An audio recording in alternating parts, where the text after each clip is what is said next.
ሁለት ወሳኝ መረጃዎችን ወደ እናንተ እናደርሳለን። ህወሓትና ኢሳያስ ብዙ የለፉበት፣ ህወሓት ከሰሞኑ እስከ ደም መስዋዕትነት የከፈለበት አንድ ከባድ ውጊያ የመቀልበስ አደጋ የገጠመው መሆኑን የሚያመላክቱ መረጃዎች ወጥተዋል። ትንቅንቁ አሁንም እንደቀጠለ ነው። ገና በቅጡ አልለየለትም። የህወሓት አርሚ 70 በዚህ ውጊያ ውስጥ ሰፊ እገዛ ነበረው። ከባድ ጦርነት እየተካሄደ ይገኛል።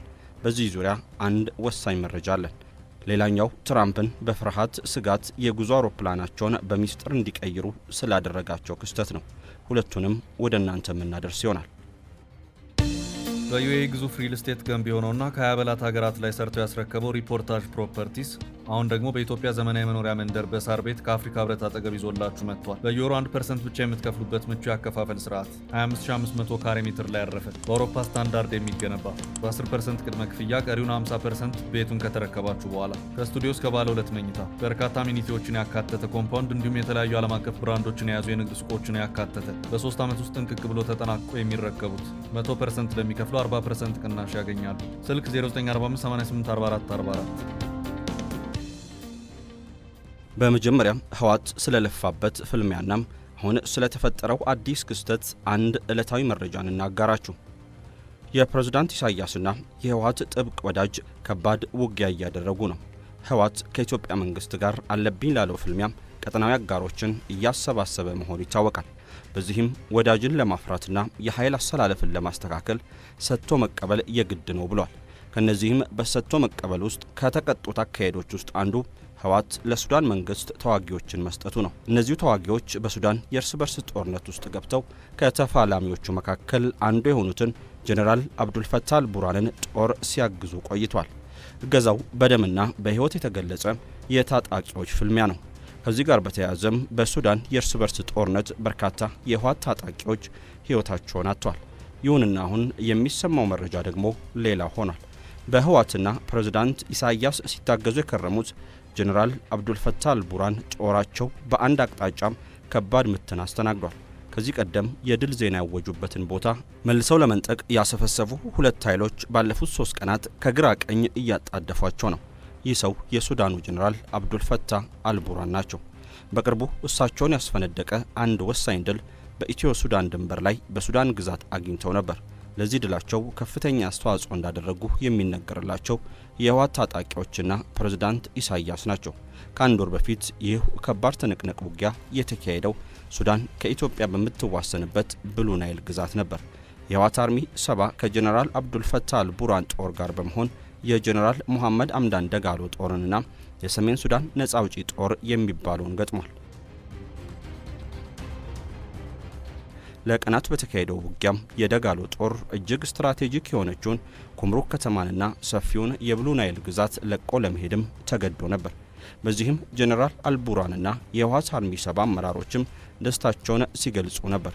ሱዳን ትሪቡን ባሰራጨው ዘገባ እንዳመላከተው ከሆነ ደግሞ የህወሓት አርሚ 70ና የአልቡርሃን ጦር ደስታቸውን አጣጥመው ሳይጨርሱ የደጋሎ ፈጥኖ ደራሽ ጦርና ጆሴፍ ኮኒ ከሚባሉ ሰው የሚመራው የሰሜን ሱዳን ነጻ አውጪ ጦር በጋራ በመሆን የተቀናጀ ሰፊ ጥቃትን ከፍቷል። የዚህ ጥቃት ዓላማ ኢትዮጵያና ሱዳን የሚዋሰኑባትን የብሉ ናይል ግዛት ማስመለስ መሆኑንም ዘገባው አመላክቷል። ያስኩትን ግዛት መልሼ አላስነጥቅም ያለው የሱዳን ብሔራዊ ጦር በዚያ አካባቢ ጌሰን በተባለች ቦታ ላይ ከባድ የመከላከል ስራን ቢሰራም አልቻለም። ጌሰን ግዛት በሙሐመድ ሐምዳን ደጋሎ ፈጥኖ ደራሽ ኃይል እጅ ገብታለች። ፕሬዝዳንቱ ኢሳያስ ወደፊት እየገሰገሰ የሚመስለው የጀነራል አብዱልፈታህ አልቡርሃን ጦር ጠንክሮ እንዲገፋበት ለማድረግ ሳዋ ወታደራዊ ማሰልጠኛ ላይ በርካታ መደበኛ ወታደሮችና ሚሊሻዎችን በማሰልጠን ከስር ከስር የሰው ኃይልን እየመገቡም ነበር።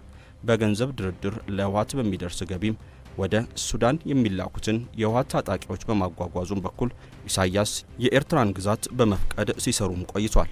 ከዚህም በተጨማሪ አልቡርሃን በአንድ አቅጣጫም በግብጽ በሌላ በኩል ደግሞ ለጦር መሳሪያ ግዢ ቼክ በሚጽፉት ኳታርና ሳውዲ አረቢያም እየታገዙ ጦርነቱን አጠናክረው ይዘዋል።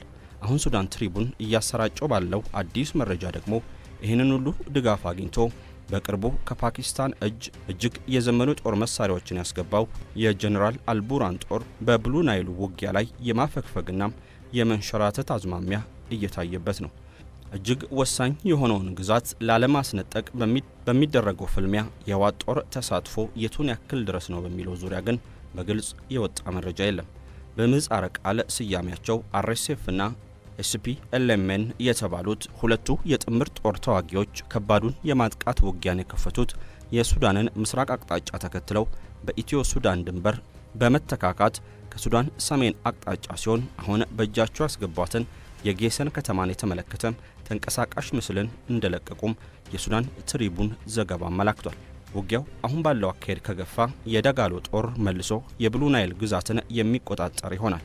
የደጋሎን ጦር በሱዳን ግዛት የሚፋለመው የህወሓት አርሚ 7 በአሜሪካ በኩል የሱዳን የእርስ በርስ ጦርነትን እያወሳሰቡ ካሉ ኃይሎች መካከል አንዱ ተደርጎ ስሙ የተነሳ መሆኑ የሚታወስ ነው።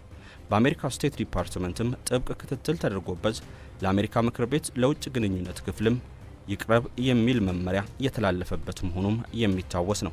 በዚህ ዙሪያ ከአርሚ 7 ባሻገር ሌሎች የሊቢያ ኃይሎችም ጭምር ስማቸው ተነስቷል። በዚህ ዙሪያ ያለውን ዕለታዊ መረጃችንን ካደረስናችሁ አሁን ደግሞ ፕሬዝዳንት ዶናልድ ትራምፕ አውሮፕላን በድንገት እስከ መቀየር ስላደረሳቸው አንድ ክስተት እንንገራችሁ። We are learning tonight about President Donald Trump being secretly moved off of Air Force One for a flight from Turkey to the UK last month.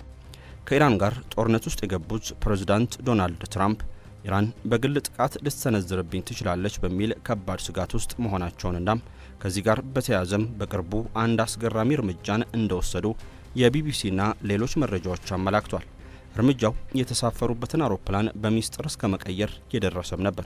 ትራምፕ በዚህ ደረጃ ኢራንን ለሕይወታቸው ሰግቷል።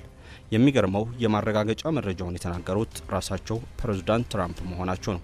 በእርግጥ ከዚህ የትራምፕ አውሮፕላን ለውጥ ጋር በተያያዘ ቀደም ብለው የሾለኩ መረጃዎችም ነበሩ። በጊዜው ትራምፕ ከዋሽንግተን ቱርክ አንካራ ከገቡ በኋላ በአንድ ንግግራቸው የኢራን ቁጥር 1 ኢላማ ስለመሆናቸው ተናግረውም ነበር። በርካቶች ነገሩን ቀለል አድርገው የትራምፕ የተለመደ አይነት ንግግር አድርገውም ነበር የወሰዱት። አሁን ነገሩ ወደ ኋላ ሄዶ ሲጠነጠን ታሪኩ ሌላ ሆኖ ተገኝቷል።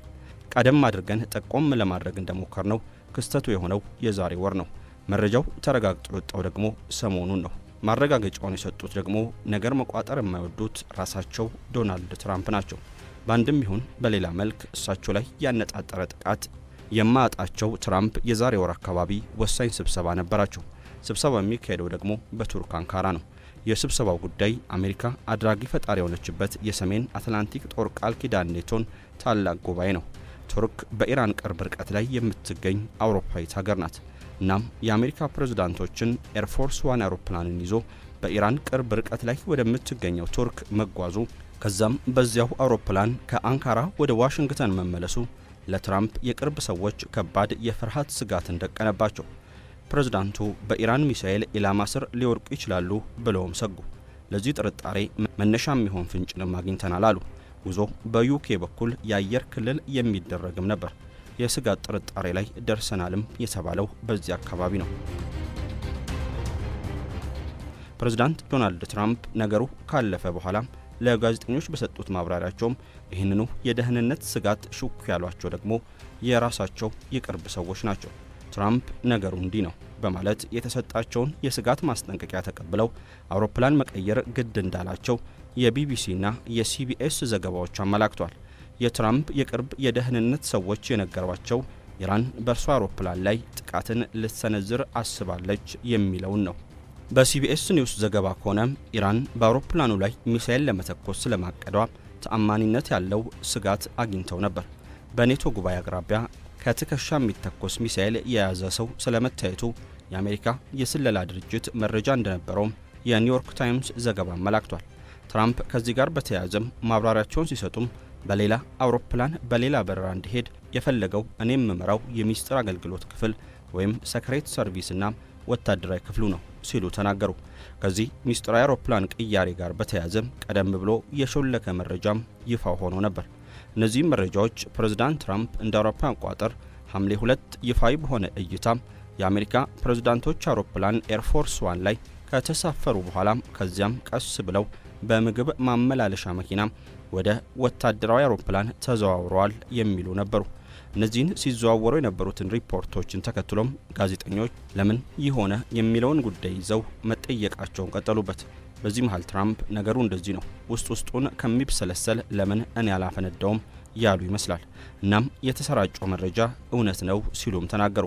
እናም ጋዜጠኞች ሲጠይቋቸው ወደዚህ ማብራሪያ የገቡት ትራምፕ አክለውም ለደህንነት ያሰጋል ከተባልኩ ማድረግ ያለብኝ እሱም ብቻ ነው ሲሉም ተናግሯል።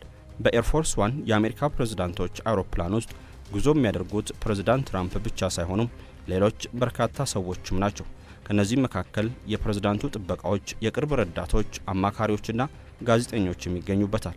የሚገርመው በአውሮፕላን ውስጥ የነበሩ ጋዜጠኞችና አንዳንድ የዋይት ሀውስ ሰራተኞች ፕሬዝዳንት ትራምፕ ከኢራን ሊኖር በሚችል ስጋት የተነሳ በሚስጥር መውጣታቸውን እንደማያውቁ ቢቢሲ ባሰራጨው ዘገባው ያመላከተበት ሁኔታም ታይቷል።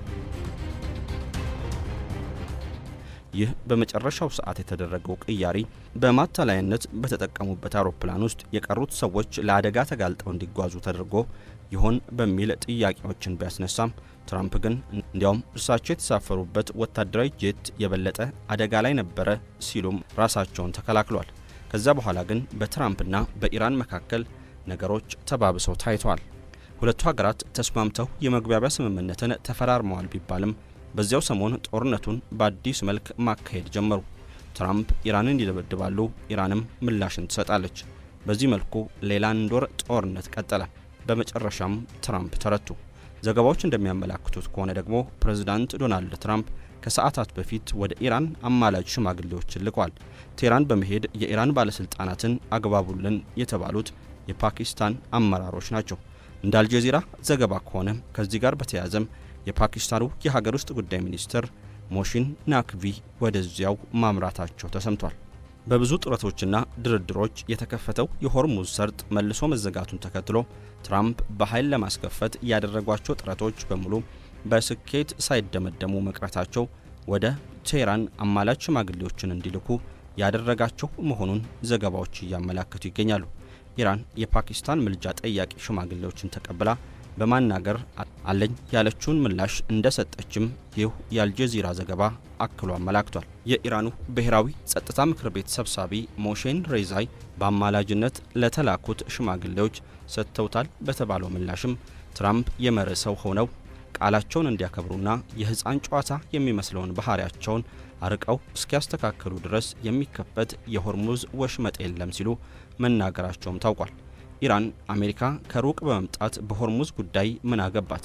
የሆርሙዝ ጉዳይ የሚመለከታቸው ወሽመጡን የሚጋሩትን ኢራንንና ኦማንን ብቻ ነው። በዚህም ጉዳይ ከሰሞኑም ሁለታችን ተነጋግረን ወደ አጥጋቢ ደረጃ ደርሰናል የሚል ምላሽም በኢራን በኩል እንደተሰጠ ይህ የአልጀዚራ ዘገባ አክሎ አመላክቷል። የአሜሪካ ተተኳሽ ሚሳኤሎችም እየተሟጠጡ ነው መባሉ ትራምፕ በኃይል ኢራንን አንበረክካታለሁ ያሉበትን አካሄድ ቆም ብለው እንዲያስቡ እያደረጋቸው ይገኛል። ጦርነቱንም ቀጥ አድርገውታል። አሁን ደግሞ የምልጃ ጊዜ ነው ብለዋል። ኢራን ግን የሕፃን ጨዋታ አልፈልግም፣ የሆርሙዝ ሰርጥም በአሜሪካ ጥያቄ አይከፈትም፣ ጉዳዩም የእኔና የኦማን ብቻ ነው ስትል እቅጩን እንደተናገረች የአልጀዚራ ዘገባ አመላክቷል።